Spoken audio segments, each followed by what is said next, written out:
Hello students, मैं हूं दिलीप कुमार उपाध्याय। आप सभी का स्वागत करता हूं आपके अपने चैनल लॉर्ड ऑफ लॉजिक्स में। और आज हम इस सीरीज का सबसे पहला पजल करने वाले हैं, राइट। और ये जो पजल है ये है मैट्रिक्स फॉर्म, और you can say matrix type puzzle.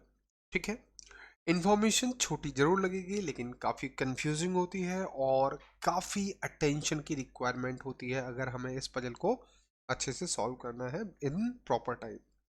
तो सी, यहाँ कहा गया है 9 boxes are placed in 3 by 3 matrix formation as there are 3 rows and 3 columns. Okay, so यहाँ 9 boxes जो है वो प्लेस किए गए हैं कि 3 by 3 के मैट्रिक्स कॉलम में, राइट। और as we know matrix column कुछ इस प्रकार फॉर्म होगा, लाइक दिस। हम यहाँ 9 बॉक्सेस को प्लेस करने वाले हैं जिनके नाम हमें गिवन है, राइट। और ये हमें 3 by 3 के कॉलम्स में फिल करने हैं। तो somehow we will create a matrix like this. Okay, चले आगे। कहा गया है all of them are placed from bottom to top, means नीचे से ऊपर की तरफ रखे गए हैं। सो कोई ऐसा इश्यू नहीं है। Okay, T is placed south of box S. ध्यान दीजिएगा, जो टी है, जो बॉक्स टी है, ये कहीं ना कहीं साउथ में है। किसके साउथ में है? बॉक्स एस के। सो सी, कहीं पर बॉक्स एस होगा और इसके साउथ की तरफ कहीं ना कहीं हमें बॉक्स टी को प्लेस करना होगा। क्लियर? यहां तक बात समझ आई? तो पहली लाइन बोली गई है वो ये थी, ठीक है। But north east of box, that is Y. अब ये बट किसको रिप्रेजेंट कर रहा है? एस को या टी को? डियर स्टूडेंट्स, हु, विच, हुम, हुज, व्हाइल, व्हेनेवर हमेशा लास्ट पर्सन को रिप्रेजेंट करते हैं। इनके अलावा कुछ भी दे रखा हो ये हमेशा फर्स्ट पर्सन को रिप्रेजेंट करते हैं, राइट। सो कहीं ना कहीं ये जो बट है ये रिप्रेजेंट कर रहा है एक्चुअली टी को। तो हम इसे ऐसे पढ़ सकते हैं कि T is in north east of box Y. अब ये जो बॉक्स टी है ये नॉर्थ ईस्ट में, एज वी नो नॉर्थ हम अपसाइड मानते हैं, south down side, right side east और left side west. North east कहीं ना कहीं ये डायरेक्शन होगी, राइट और नॉट। और हमें कहा गया है कि जो टी है ये कहीं ना कहीं बॉक्स वाई के नॉर्थ ईस्ट में होना चाहिए। तो सी कुछ इस प्रकार होगा। अब जरा ध्यान दीजिए, यहां से हमें कई चीजें साफ साफ क्लियर पता चल रही हैं। इसीलिए सबसे पहले मैंने जो फर्स्ट पजल है इसको as a matrix form choose किया है। सी, यहां मुझे साफ पता चल रहा है कि जो बॉक्स एस होगा ये कहीं ना कहीं अपवर्ड वाली रो में होगा। डेफिनेट है ये। क्यों ऐसा डेफिनेट है आइए समझते हैं। सी, अगर मैं एस को यहां मान लूं गलती से तो मुझे कहीं ना कहीं इसके साउथ में टी को मानना पड़ेगा। अब मुझे कहीं ना कहीं वाई इस साइड चाहिए, तो क्या यहाँ वाई रख पाएंगे? यहाँ तो कोई कॉलम है ही नहीं, मीन्स यहाँ नहीं रख सकते। ओके, चलिए क्या मैं एस को यहाँ मान लूँ? तो आप कहेंगे चलिए अगर आपने एस यहाँ माना है तो टी को हमें यहाँ मानना पड़ेगा। देन आप मैक्सिमम वाई को यहाँ रख सकते हैं, और वाई के ये तो ईस्ट में हुआ भाई। इसे अगर हमें y के नॉर्थ ईस्ट में बनाना है तो y इस कॉलम में यहाँ कहीं होना चाहिए, जबकि यहाँ कोई कॉलम का एग्जिस्टेंस है ही नहीं। बात समझ रहे हो? देखो ये रिलेशन समझो, ये रिलेशन तिरछे रिलेशन के तौर पर है, ठीक है ना। मैं उम्मीद करता हूँ ये बात समझ में आई होगी। वैसे ही अगर आप इस s को यहाँ भी मान लेंगे तब भी ये पॉसिबल नहीं हो सकता।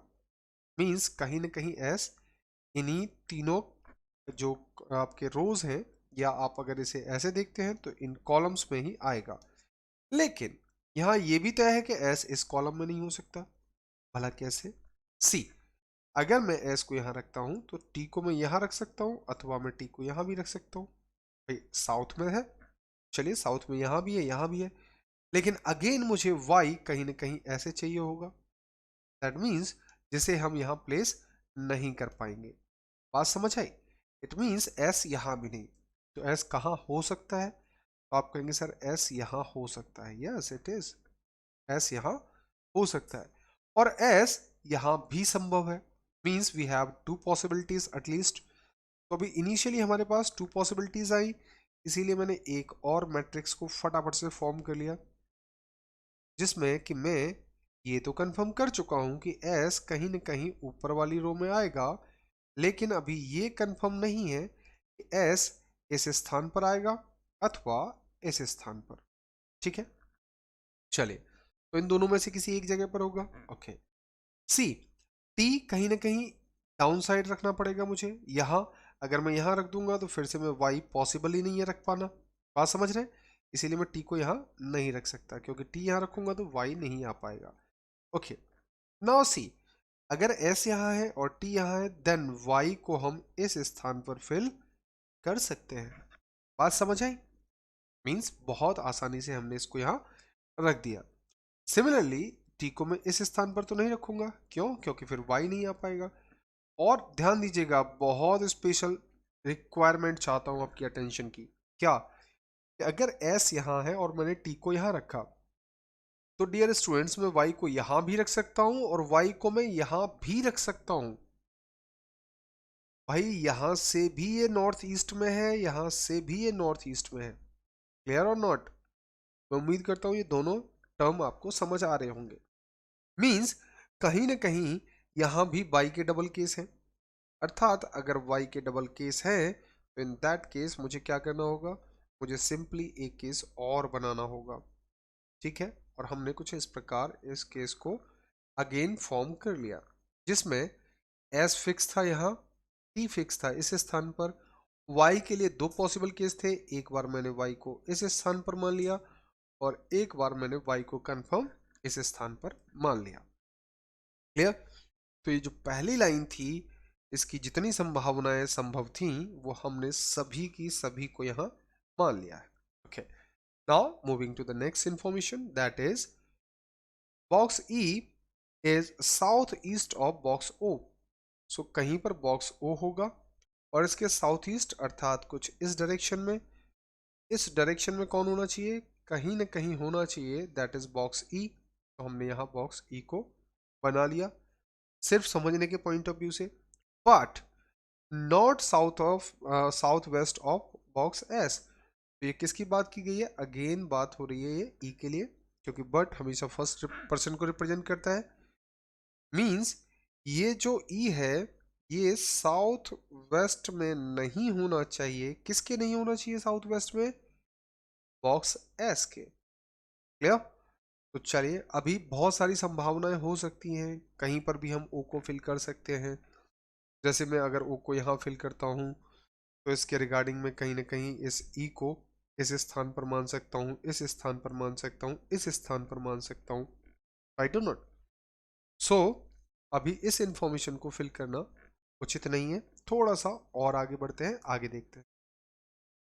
आगे कहा गया है box D is in north of box B. Okay, so कहीं पर बॉक्स बी होगा, इसके नॉर्थ में कहीं पर बोला गया है, that is box D. Okay, fill कर लिया।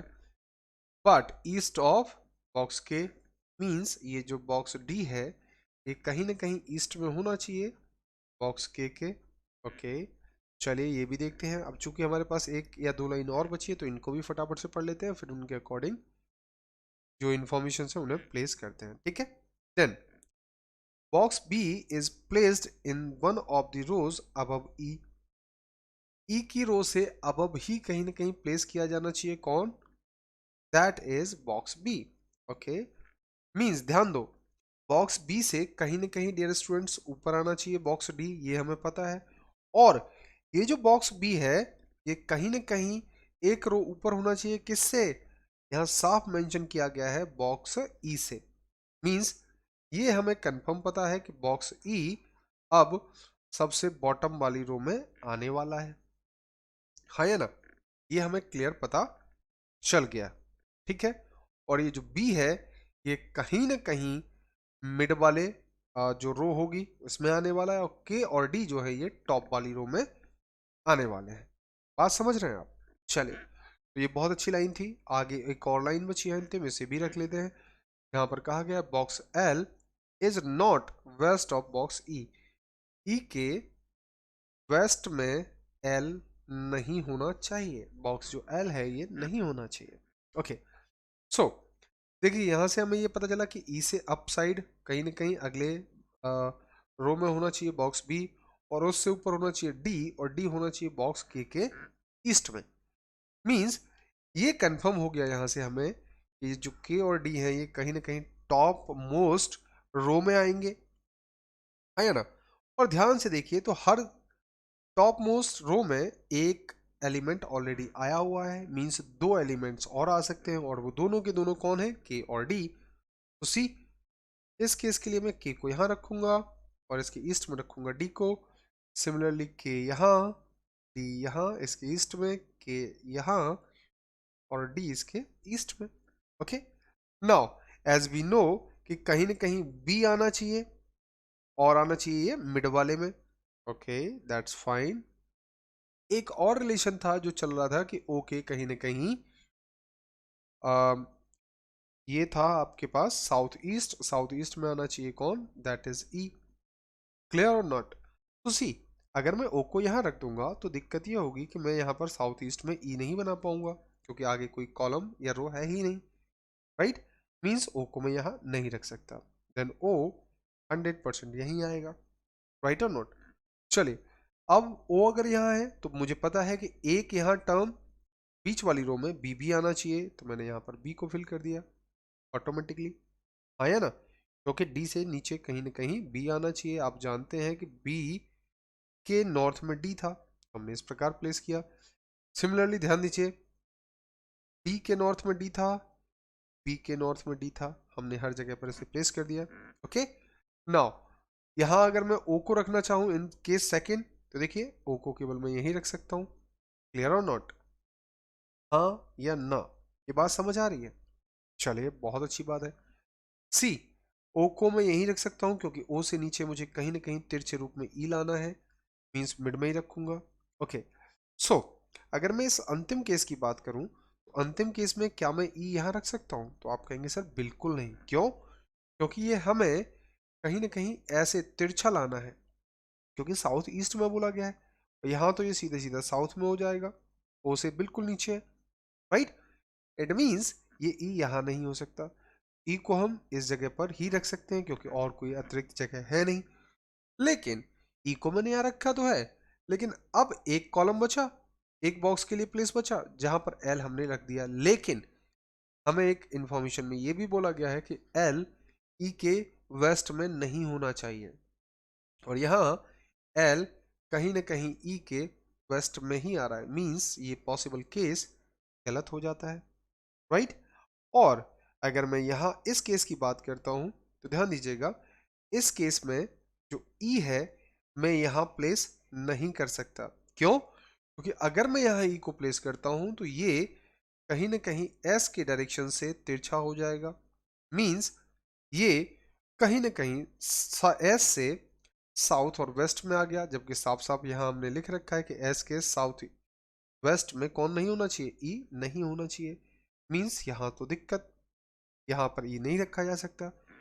फिर एकमात्र जगह ई के लिए ये है, लेकिन अगेन हमारे पास दिक्कत कि अगर मैं ई को यहाँ रखता हूँ तो एल मुझे यहाँ, और ये एल फिर से कहीं ना कहीं ई के वेस्ट में हो जाएगा, मींस यहाँ दोनों स्थानों पर ई रखना संभव है ही नहीं, राइट। एंड अगर मैं इस जगह की बात करूं तो कहीं ना कहीं देखिए ओ के इस साइड, मींस हम कह सकते हैं साउथ ईस्ट में यहाँ ई रखा जा सकता है। हाँ बिल्कुल रखा जा सकता है। क्या ये एस के साउथ वेस्ट में है ई? तो आप कहेंगे नहीं सर, ये तो बिल्कुल डायरेक्ट साउथ में आ गया। अब एंड एल को अगर मैंने यहाँ रखा तो अब एल ई के वेस्ट में नहीं है, ये कहीं ना कहीं ईस्ट में है, मींस ये टर्म अब हमारे पास फाइनल तौर पर आ चुका है और हमारी पजल सॉल्व हो चुकी है। क्लियर? चलिए, इस पर बेस्ड मैंने ज़्यादा क्वेश्चंस नहीं लिए हैं, बस आपका फॉर्मेशन होना चाहिए, पजल बनना हो, उसके बाद तो क्वेश्चंस को आंसर करना बेहद आसान रहता है। हालांकि फिर भी मैंने 2 क्वेश्चंस रख लिए हैं जो मुझे थोड़े से ठीक लगे थे, राइट।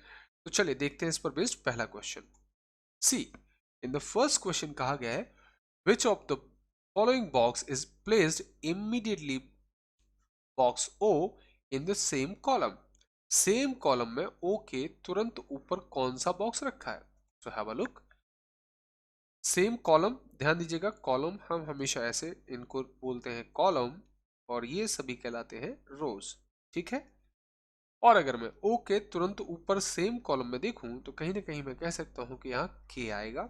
मींस हम आंसर कर सकते हैं इस प्रश्न का जो सही जवाब होगा ये होगा विकल्प बी, दैट इज बॉक्स के। नाउ अगर हम अगले क्वेश्चन की बात करते हैं तो अगले क्वेश्चन में कहा गया है four of the following are alike in a certain way.